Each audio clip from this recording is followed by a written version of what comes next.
Hi, folks. This is Mark by Mark A. Foster, Ph.D., for the Institute for Dialectical Meta-Realism.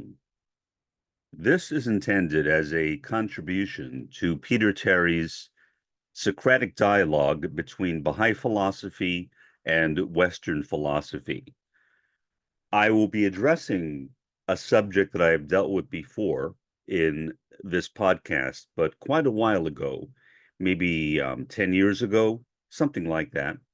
But I have discussed it also more recently, although I will be discussing aspects of it that I have not approached in quite a long time.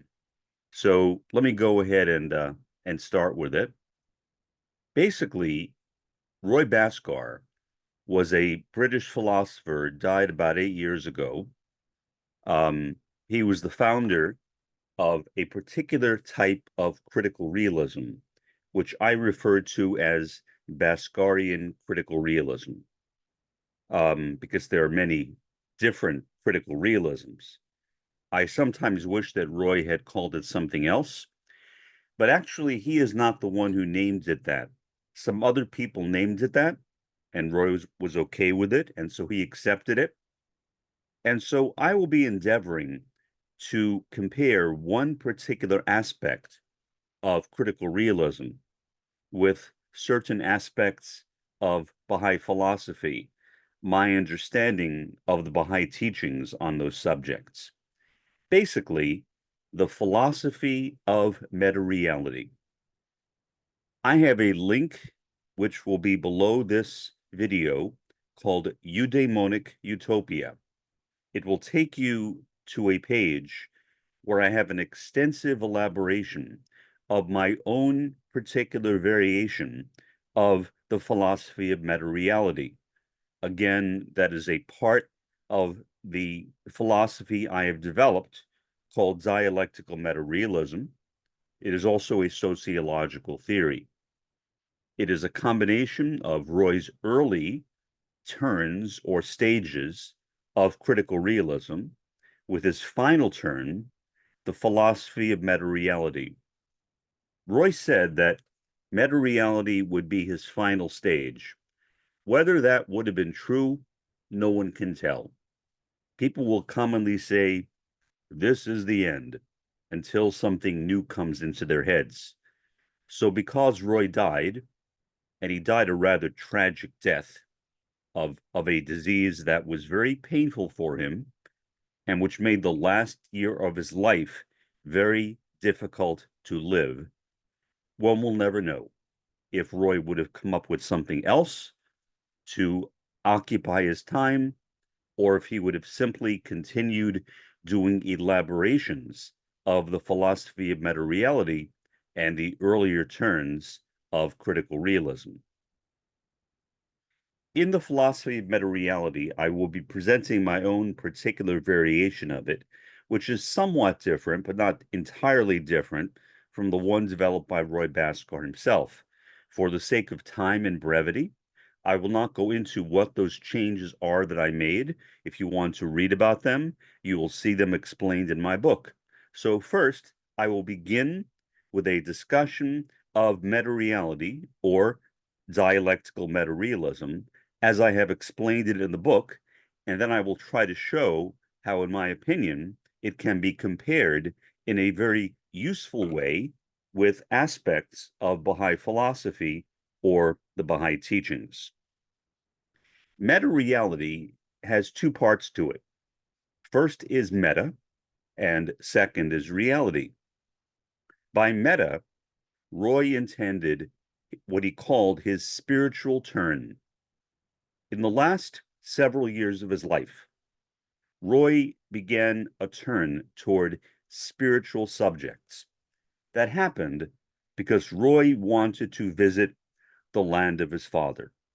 The land of his father was India, and Bhaskar is a classical Indian name, a classical Hindu name, also a name in other Indian languages as well. And so Roy went to India for the first time himself.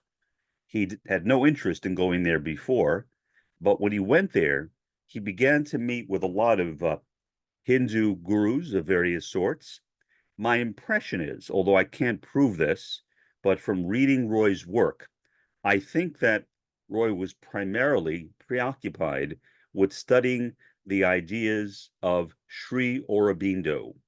Aurobindo is one of the better known gurus of the early 20th century in India. Sri Aurobindo had this idea of universality and also idealism. Idealism is a philosophy which states that the reality of things is ideas. Ideas are reality. You can argue that idealism, ontological idealism, began with Plato, although there are precedents before Plato as well. Plato's concept of ideal forms, for example, is a good illustration of Plato's idealism. Well, Aurobindo picked that up in his own way and developed it in a somewhat Indian fashion. Aurobindo was an Advaitist. The word Advaita has two parts to it, a, which is not, and Dvaita, which is dual. So basically, Advaitism is non-duality. And basically, what Shankara, the founder of Advaitism, said is that everything is non-dual. Duality is simply Maya, which is the Sanskrit word for illusion. There is no duality in the world. What we think of as duality simply does not exist. When we look at things more carefully, we notice that everything is truly non-dual. The problem with that, Roy was not an Advaitist. Roy did not fully believe in the notion that everything was non-dual. Quite the opposite, I would say. Roy was what might be called a Dvait Advaitist. There is also a philosophy in India by that name. Dvait Advaitism is a combination of Dvaita, dual, and Advaita, non-dual. So Dvait Advaita is dualism, non-dualism. And according to the founders of Dvait Advaitism and more recent proponents of it, there is both duality and non-duality in the world. So I, as an individual, exist. I have a reality which is distinct from your reality. There are different objects around me, although you would not know that because of this background that I have behind me, which actually features a picture of Roy Bhaskar and one of the statements that Roy Bhaskar made throughout his life. But that's what duality is. Duality basically says that there is multiplicity. Everything is not the same. By the same token, there is also non-duality. What we have then is something very close, I think, to the Baha'i concept of unity in diversity. Dvait Advaita is, in a sense, a Hindu or Vedantist approach to unity in diversity, because you have diversity in the world, but then you also have a single unity which connects all of them at the same time. Now, the way that Roy explained that further is he talked about something called the cosmic envelope, which is a concept that he got directly from Aurobindo, I believe. Now, did he say he got it from Aurobindo? No. Aurobindo, however, I think had a considerable amount of influence on Roy Bhaskar. And you can see that by simply reading Roy Bhaskar's writings, where many parts of it are not plagiarized from Aurobindo, but the ideas themselves come from Aurobindo.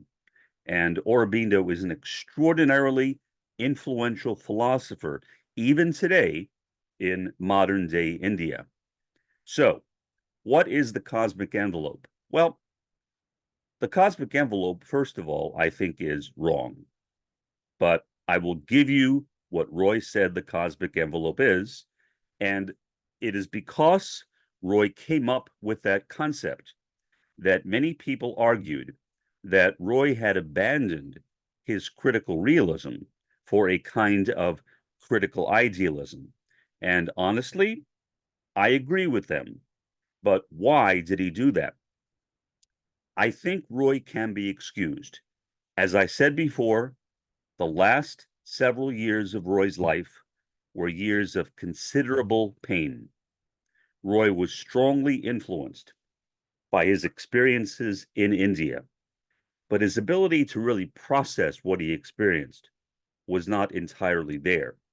And so he ended up with something that was not quite the same as his own ideas. So, according to Roy Bhaskar, at the center of everything is the most ephemeral or corporeal or physical or material of all things. At the center of everything is the grossest form of reality.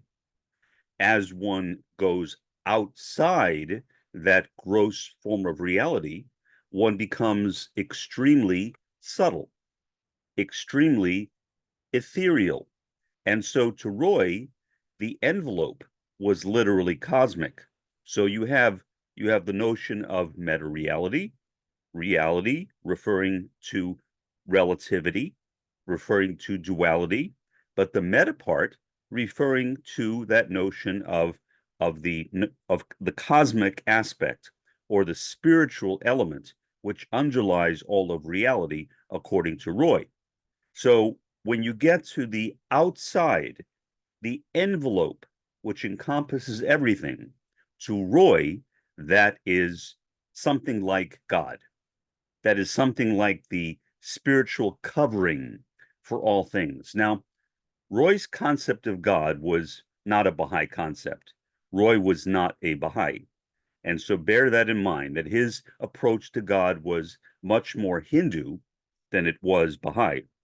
It was much more Advaitist than it was Dvait Advaitist toward the last years of his life.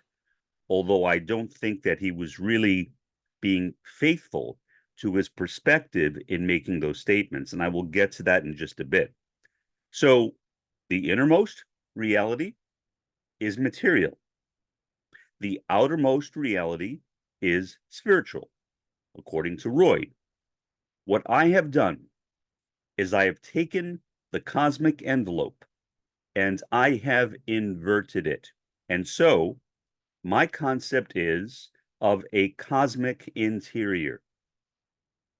The idea that I have is that the deeper you go into reality, the more ethereal you become, the more spiritual you become, the more external you become, the more outward you become, the more physical and mundane reality is. So I have literally taken Roy's cosmic envelope and made it the opposite of the way Roy intended it. However, I do believe, for reasons that I really don't have time to get into here, again, I would suggest that you read my book, Eudaimonic Utopia, which again is linked right below this video, and you can see for yourself what I am talking about. But regardless, to me, the deeper elements of reality are spiritual. So, for example, God, the innermost essence of essences. That term is used for God in the Baha'i writings, the innermost essence of essences. As you come outside of that, then we see things become more and more outward, more and more mundane, more and more physical. That is the kind of reality that we observe in the world around us. We go within to experience the deeper aspects of reality. We go without to experience the more external, the more physical aspects of reality. That is, in my opinion, a much better approach to reality, even in Roy Bhaskar's critical realism, than Roy's concept of the cosmic envelope. In other words, as I have suggested in some materials that I have made available to other critical realists, Roy made a mistake. And that was, I think, because of his pain. And he was not careful. And so he literally invented a new philosophy, a philosophy of critical ontological idealism, in which he abandoned the ontological realism of his earlier years.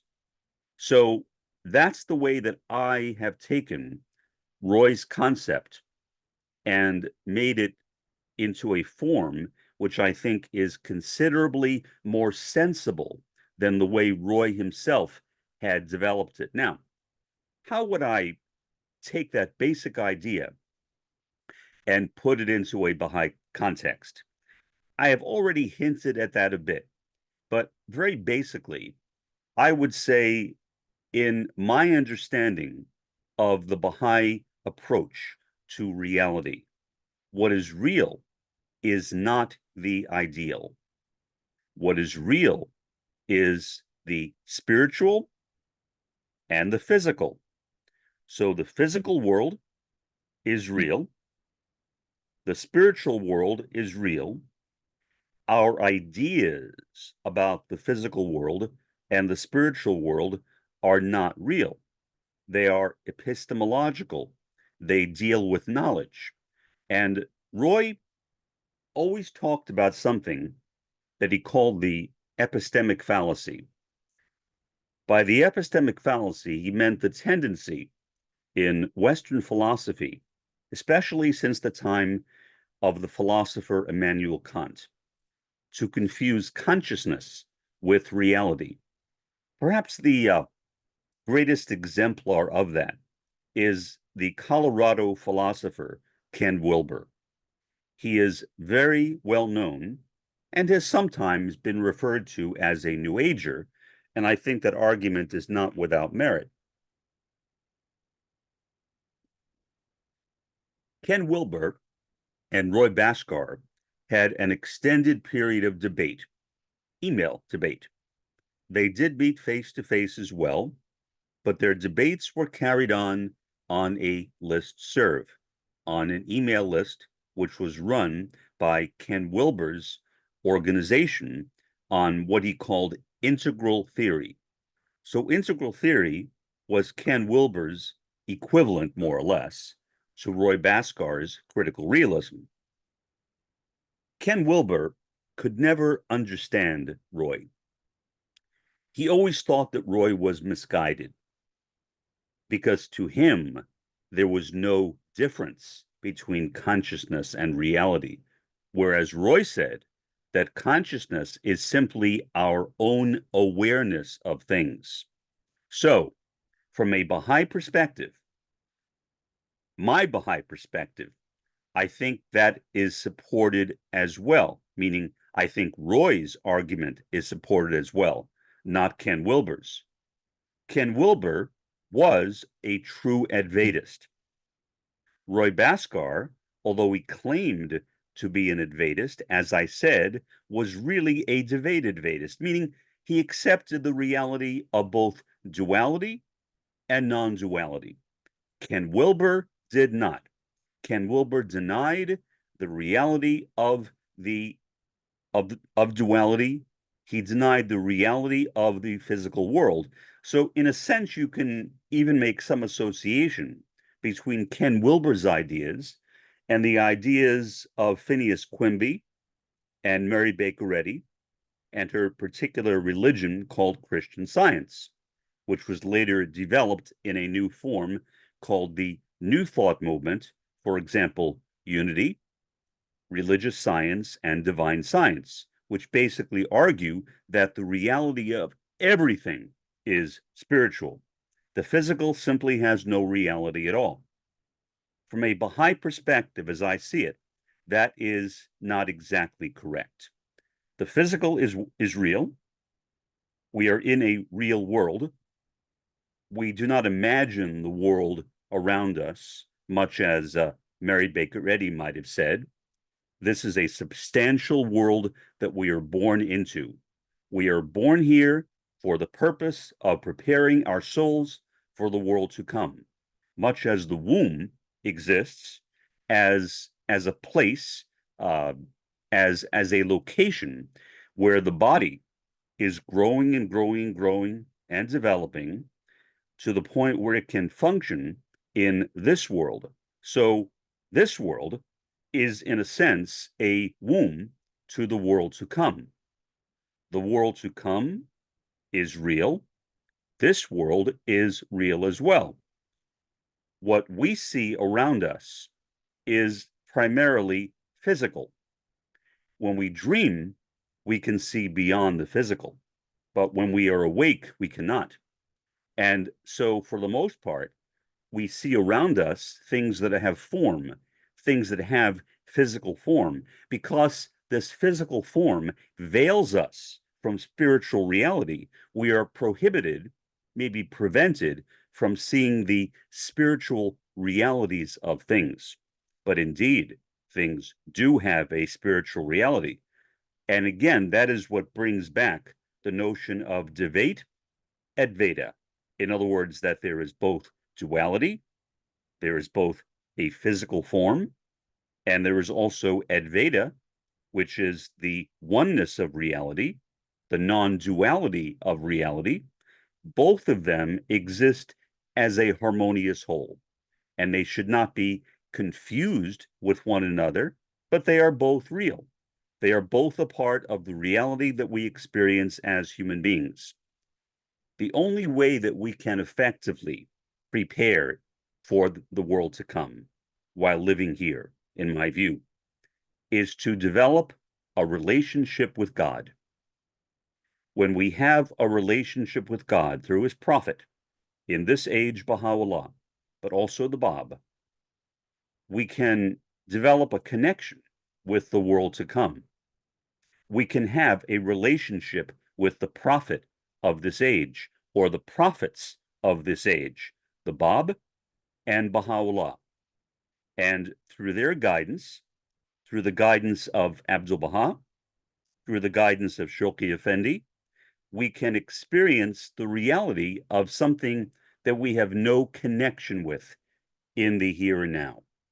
But that reality exists nonetheless.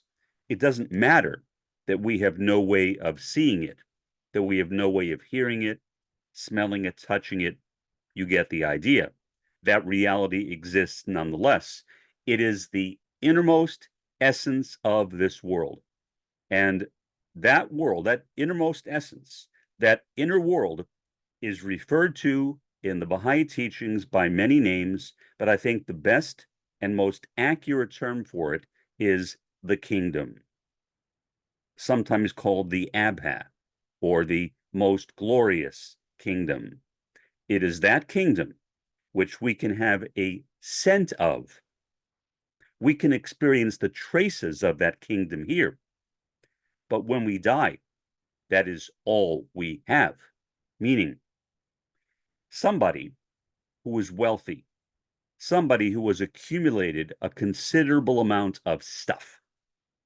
And for many people, the goal of life is to get more and more stuff. That is really, really sad, because once they die and descend into the world beyond, that stuff will be gone. What they will be is the culmination of all the virtues that they have acquired while living in this world from the spirit of faith.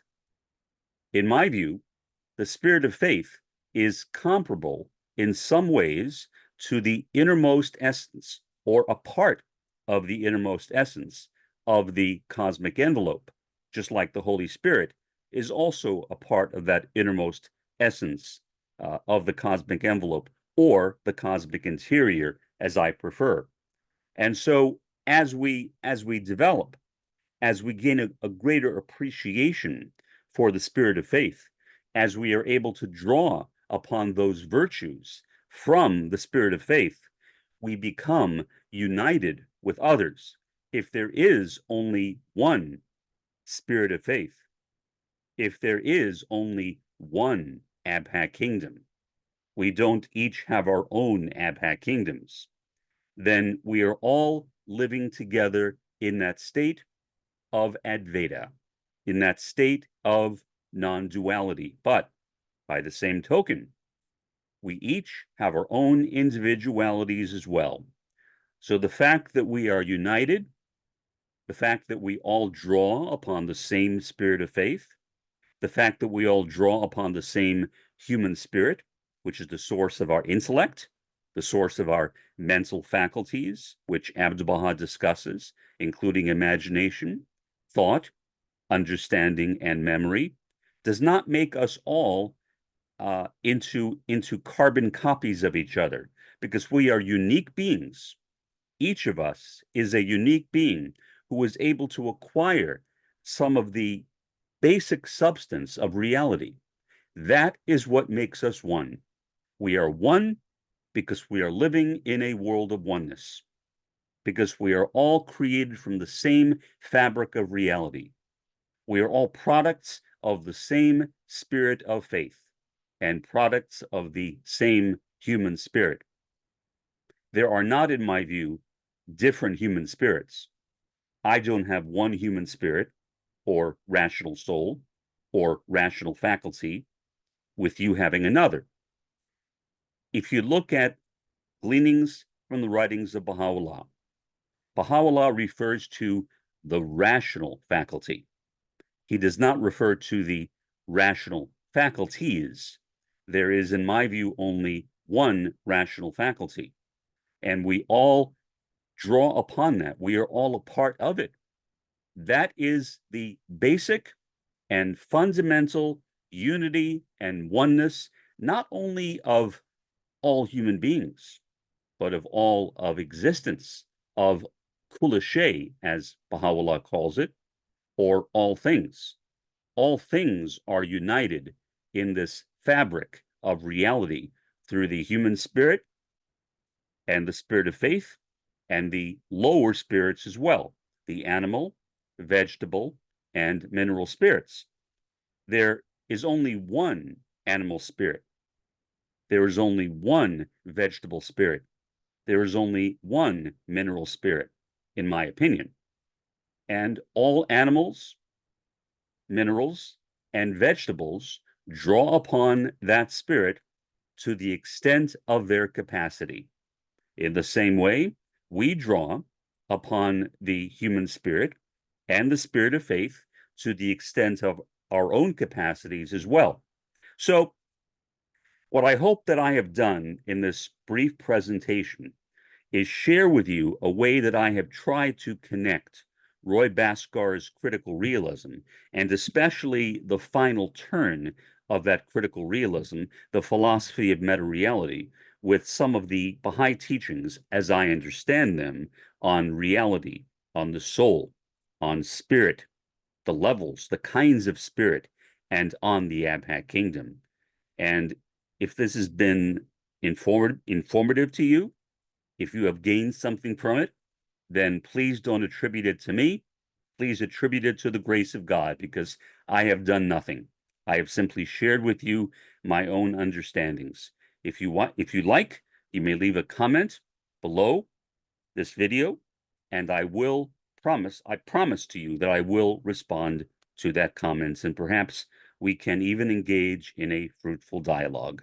For the time being, this has been Mark, by Mark A. Foster, Ph.D., for the Institute for Dialectical Meta-Realism. Have a pleasant day and an even better day tomorrow.